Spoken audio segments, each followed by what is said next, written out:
Hi everyone, and welcome back to the section 2 and 3 of the tutorial on integrating Meraki MX Syslog into Elastic Cloud. So in this tutorial, following the setup of our Elastic Cloud instance, I'm going to show you how to configure and install Logstash in Debian. And then we will walk through how do you configure Meraki MX to send syslog to the Logstash. Right, these are the steps that I have listed here in terms of what we're going to do in terms of OpenSDK, Logstash agent. We'll talk a bit about the file structure of Logstash so that we know where to look for the config file and the executable. Then we'll look at how to configure various UDP listener to listen to the various logs that we're going to send in from Meraki. And then I've also included the following links, which are useful in setting up and installing Logstash in Debian. So with that, let's hop over to the SSH session that I have started. So I've installed a Debian Linux in my environment. We're going to use this to send the logs from Logstash to Elastic Cloud. So I've logged in as my default user. So what we're going to do is to do a SU to bring us to the root user. As you know, sudo and SU in Debian is slightly different. Okay, so let's look at who am I now. Oops. So I'm in root now. So that help us eliminate the need for multiple sudo command, right? It's a lab environment, so it's fine. But for production environment, do adhere to your production or company's or organization policy. So let's start off with installing the JDK. So by default, the default installation doesn't have JDK installed. So let's hop over to the link in terms of how do we install JDK. So what we're going to do is pretty simple, right? By issuing the install default JDK command. You can use any kind of compatible Java version. So for the lab environment, I'm going to use the free open source OpenJDK. Okay, once done, let's just verify the Java version. We can see that OpenJDK version 11 is installed, right? I believe version 11 is the minimum that you require. You can always use version 15 and above, right? Of course, depending on the version, you might need to tweak some settings. Okay, so once that's done, we're going to install Logstash. So let's hop over to the default page of Logstash. So let's go to getting started and installing Logstash, right? It's a pretty good document. It teaches you how to do the default setup. The only thing that you not see here in the documentation is how do you ingest Syslog directly into Elasticsearch, right? So that's why I'm doing this video. So let's first by downloading and installing the public signing key. Right, this is more for the downloading of the Logstash instance, right? So with Debian, a couple of things that you need to do before you download. Okay, we're gonna do the HTTPS transport layer. Okay, we're gonna define right with the repository, right? And then last but not least, we're gonna just do an update and install, right? So this is pretty straightforward. You can just copy and paste. Okay, so once this is done, the first thing that I want to show you is really to look at the default file structure in Debian for Logstash, right? So the first folder that we're going to look at is actually /etc/logstash. Okay, and this is where the configurations are stored, right? So this is the default configuration page. You can see that I've already created a Meraki configs in my testing, right? However, default, you can see the Java JVM options, and the Logstash pipeline and startup options configuration here, right? So in production environment, this is where you would start off with in terms of configuration and customization if there's any, right? So the next folder is /usr/share/Logstash. Okay, and this is the folder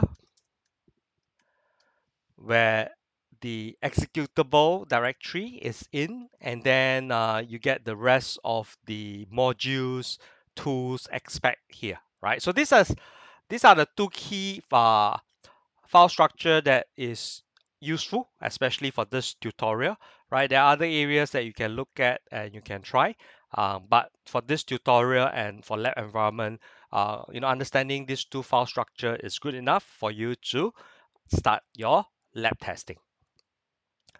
Okay, so once that is done, what we're going to do is to go back to our configuration folder or the Logstash configuration folder.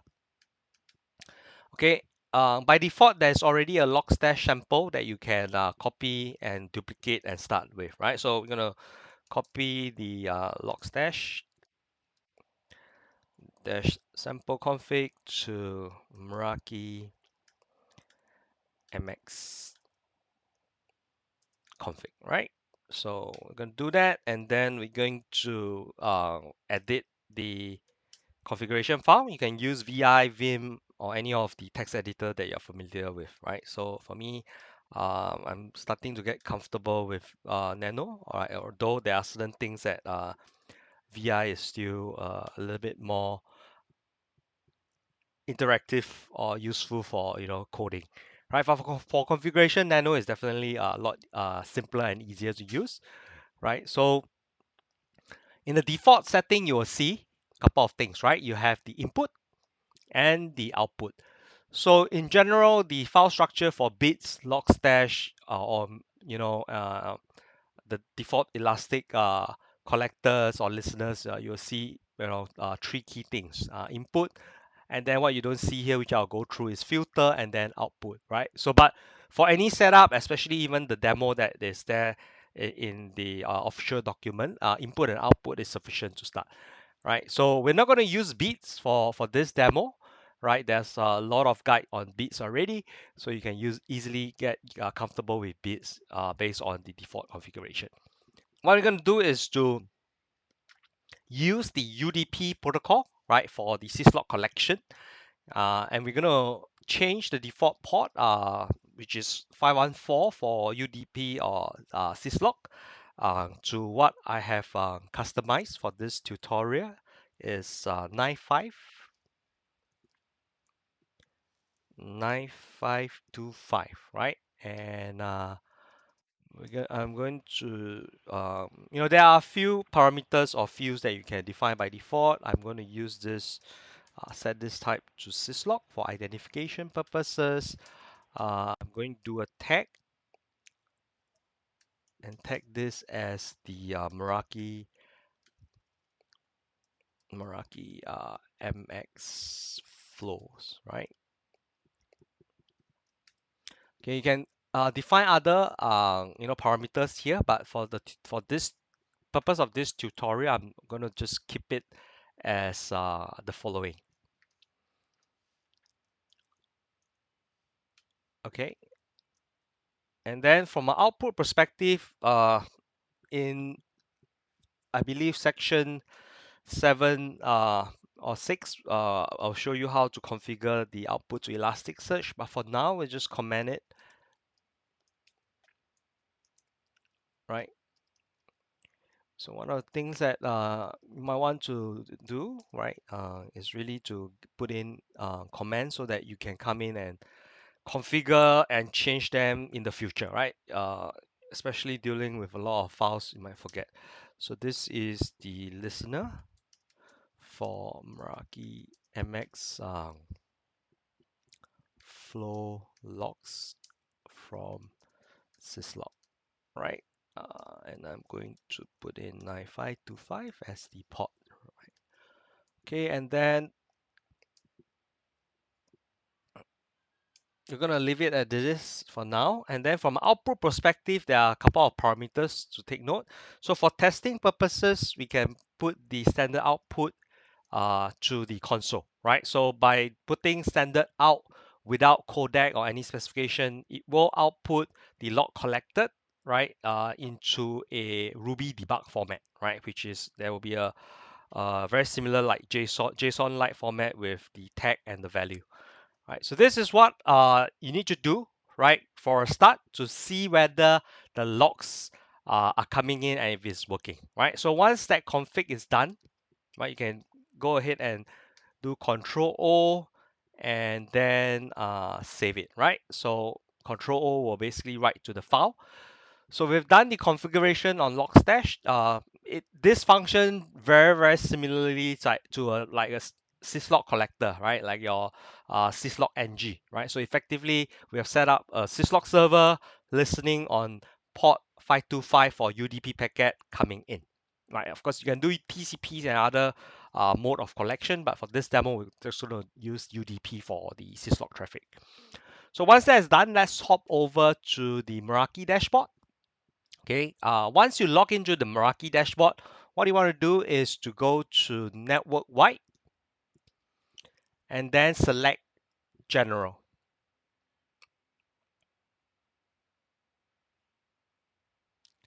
Okay, scroll all the way down and look for logging, right? So by default, you shouldn't see anything here. I've already done some testing. That's why you see all this various server or IP address setup.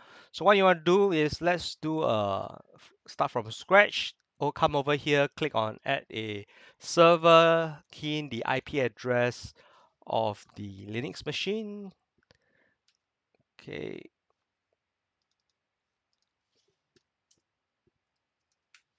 Okay, the IP address is 192.168.33.9. Okay, I'm gonna put it in, right? Sorry, I'm gonna put it here in the server IP address. If you remember our port, we have changed it to 9525. There are a few logs that are available by default: flow URLs, security events, and appliance event log. So we're gonna start off with flows because there are enough traffic that I'm generating from flows to get the packet in, right? So click add a syslog server. Okay, we're gonna do a few more things, right? So usually you do not need to specify very different ports for different flows, right? You could set up a single server IP and start collecting all the flows from one stream, right? So, but for uh, tutorial and for testings, it has its advantage to break it down so that it's easier for us to identify the log and do any form of customization, right? So I'm going to create a few different stream, right, to the same server. So the way to differentiate is to set different ports for different collection. There are some tweaking and mutation we need to do, which I'll show you in a bit. All right.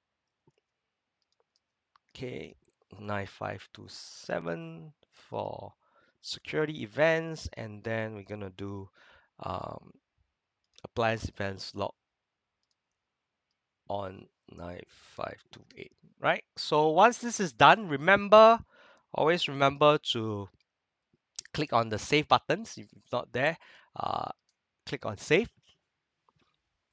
right? And that's pretty much what we have done in terms of setting up the logging server to send syslog to the Logstash, or in our case, the syslog listener.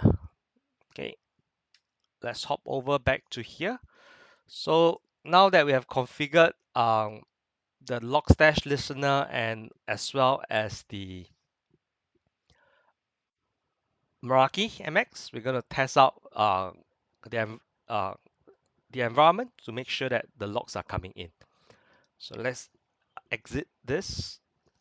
Let's clear this. Let's clear this. So what we want to do is to, if you remember, right, our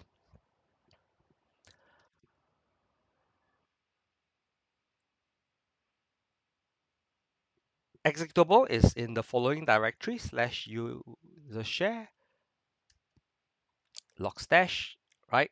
And then inside bin folder is where Logstash executable is.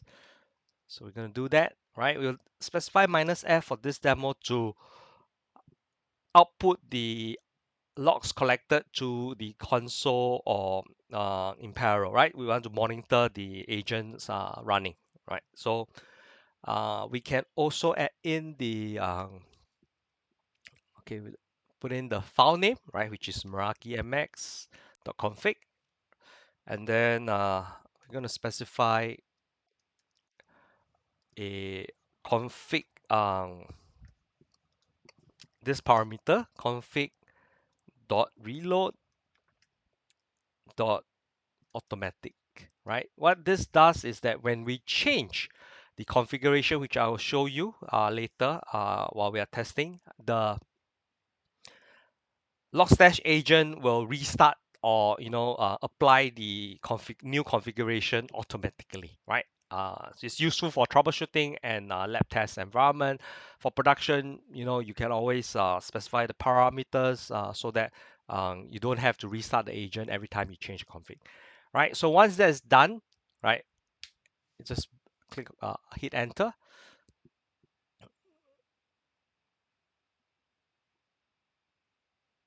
Okay, it takes a bit of time for the Java agent to start up, right? The good thing is that we can actually check the output from the dashboard itself, right? So, okay, so we have already configured. So if nothing goes wrong, you will see that the logs will start to come in, right? So you can see that we are collecting the flows, right, from the uh, Meraki, right, under the tag MX flows, right? So you can see that we have started collecting, it's working fine. So let's go back to the config.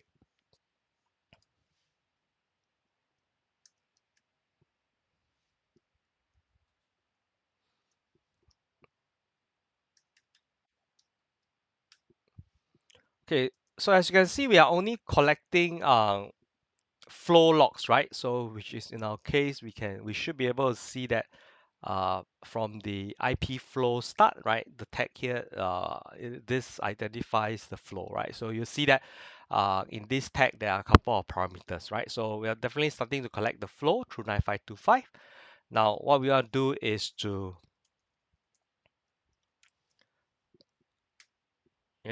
set up the rest of the listener, right? So Control K cuts and Control U paste, right? So this is useful for us to amend. So this is flows, this is URLs, right? If you look at the Elastic common schema definition, there are certain things that you need to take note. So, but I'm not going to go through that for now.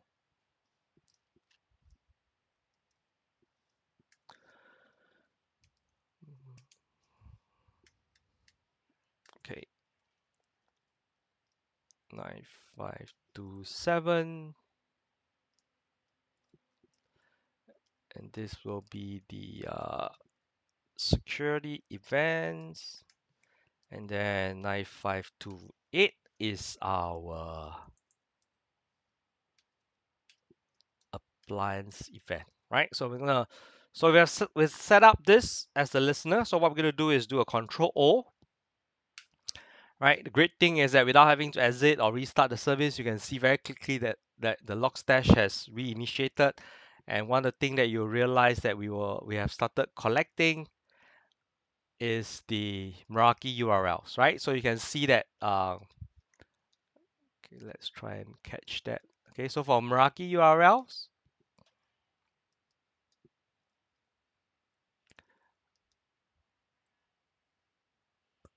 you can see that we are collecting the URLs, right? Over here. Okay, we're not seeing any appliance or security events in here yet, right? As we have not done any configuration changes or we've not simulated any traffic for security incident. So we're going to leave it as it is.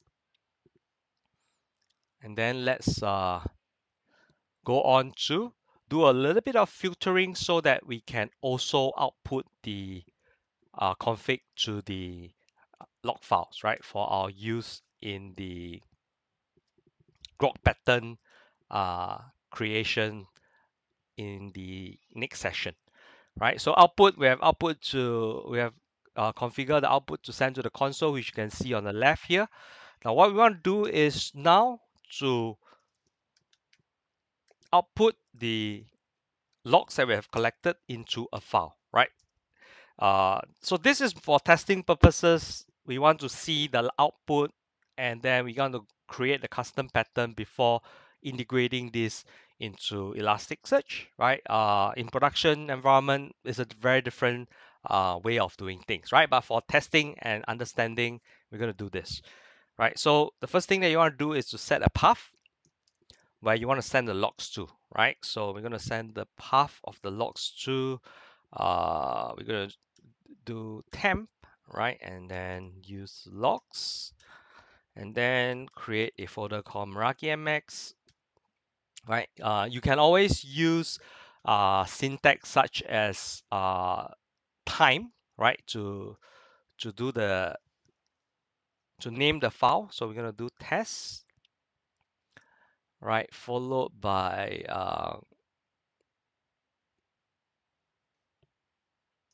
percentage year format, month format, day, right?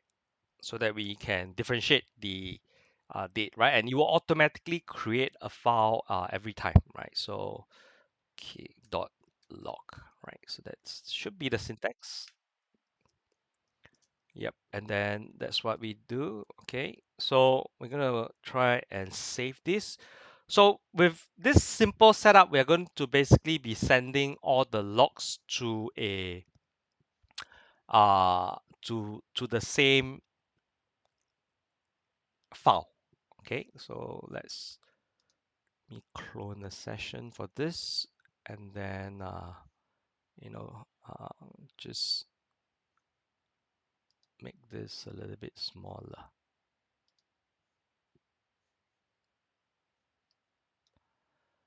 Okay, and then let's go to cd/temp.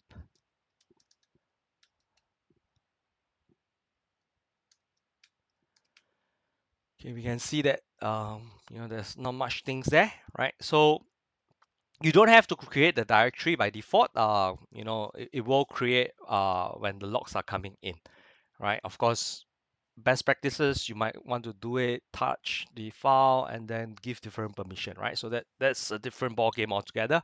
What we're going to do is do a Control O, write the file, right? So that the change happen on the fly, right? So now you can see that it should be done, right? And if we look at, if we do a list now, you can see that a log folder has been created. If we go to the logs folder, we can see that we have created a log file called test, right? We've set a environment parameter of year, month, and day, and then the log file, right? So if we do a cat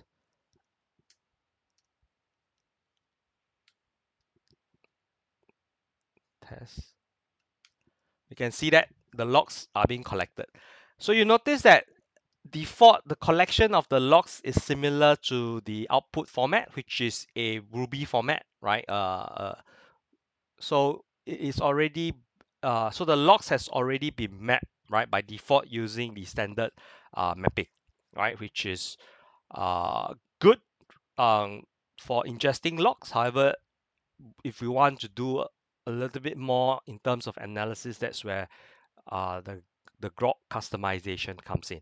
Now, but before we go into the filtering and the mapping of the pattern for grok, there's one more thing I want to show you. Okay, let's clear this out of the way, and then let me minimize this so that we get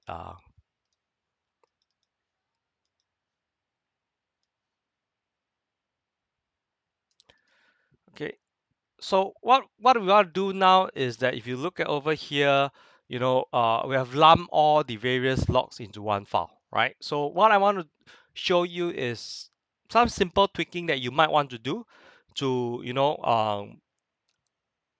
split out the logs, right?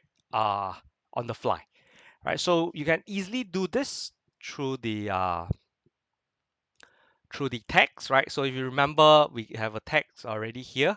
You can use ID, you can use a lot of other fields that are available out of the box, but in this tutorial, we're going to use the text to help us, right? So um, you can use a basic if-else statement. So what I'm going to do is to do this, right? Uh, by specifying an if command, right? If the text is equal to, let me just uh, Meraki flow, right? Okay, and for the text syntax, it's going to be slightly different, right? So we're going to say that if Meraki flows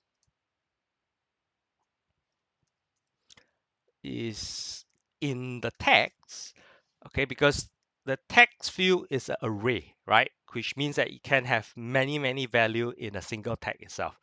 That's why it's text, right? So if we see Meraki MX flow in the text, we're going to write the file.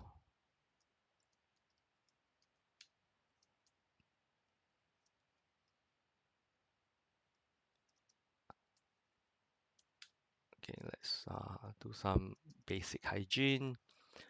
We're going to put the MX file, and then what we're going to do is to create a new file called flows, right? So you can identify it is a flow, right? And then one important thing that we want to do is also to change the codec, right? I want to get the raw data, right? You can use different kind of codec, but in this tutorial, I'm going to use the line codec, which means that it will create a new line for every log that comes in. Okay, and then let's just make sure we get the quotation arrows correct. Okay, and then else if, copy this, is a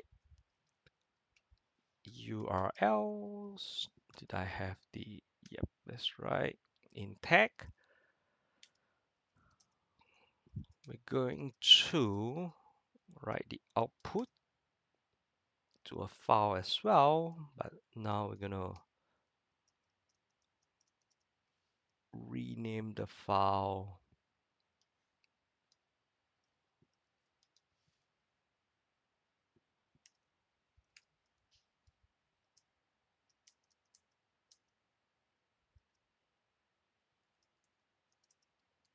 we're going to give it a name called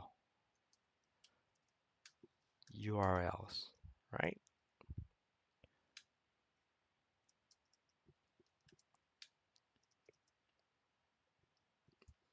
And then else if is Meraki security in text.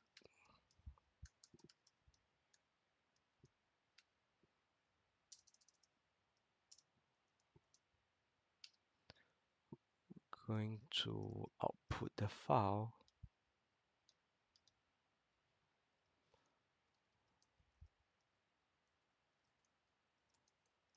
into security, and then we're going to copy this. Okay, let's make sure we close the bracket correctly, and then do this, right? We're using the if-else statement here, right? In the output, right? This is one way that you can tweak the output respectively. Okay, so we're good. So we have specified, okay, this is Meraki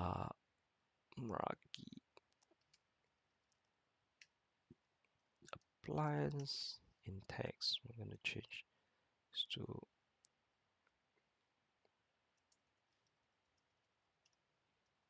appliance. Okay, let's just make sure that we got the Meraki appliance, Meraki security, the text correct. Okay, and then okay. So we're gonna still have the standard output here, but in parallel, we're gonna output it to the files as well, right? So before we do any change, let's just make sure that we only have the test log file here, right? So now what we're gonna do is let's bring back my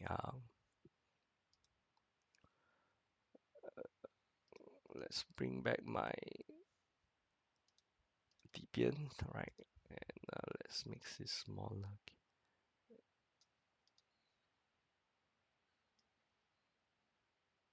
Okay, so it is still collecting. So when we do a Control O as usual and save, you will see that the config is reloaded. Okay, you will see something which we need to take note of always is the error, right? So if you see block in converge state, usually means that there's an error somewhere, right? The good news is that there is usually a line number that tells you, like line 70 over here, that tells you that there's an error on line 70. So I'm using a Mac, so I'm using Shift Control Dash, and let's put in line 70, right? So it seems that I might have left out a bracket somewhere. Yep, so my output bracket might have been left out. Let's just do a quick trace. So the if command is, there's a bracket, if else bracket is there, and my if else bracket. So I've left out a else bracket over here, right? So really simple to troubleshoot. Let's do a Control O. Okay, we can see that it is all right, right? It's pretty fast, right? But usually you'll see a big chunk of green, error and block converge error if things don't work well, right? If everything works well, you'll see that the running is normal, or you can turn off the standard output, so that you can only see the error messages, right? So for me, it's very simple. As you can see now, I have tests coming in and I have URLs coming in, right? So I'm going to stop the collection, right? You can do Control C, Control D, depending on your syntax, right? So that we can look at the logs, right? So once the logs has been collected, right? Let's take a look at what are the content in the logs. You can see that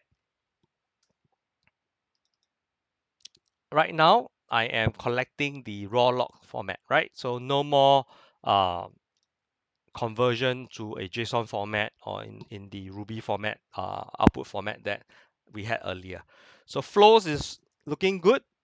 Let's take a look at URLs. Okay, and we can see that the URL logs are also coming in. When you're familiar with some of the logs, you will see, you will be able to identify in the logs what are the category of the logs, right? So if you have been doing Meraki long enough, you will know what are the logs, some of the nuances that are there, right? So effectively, we have collected two different kind of log stream, right?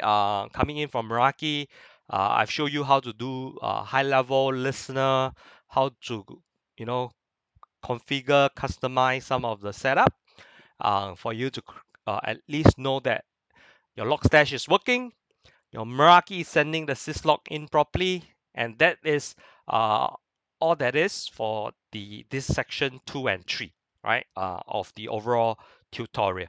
So this will give us enough data for my next video, right? So Do stay tuned um, for the next video on how do we create or map the field using grot output filter. Once we've done that, then I'll show you how to ingest the logs into Elastic Search in Elastic Cloud. Okay, so thank you very much for your time, and please continue to stay safe and take care of yourself. Goodbye. Thank you, everyone, and stay safe and stay tuned for the next section.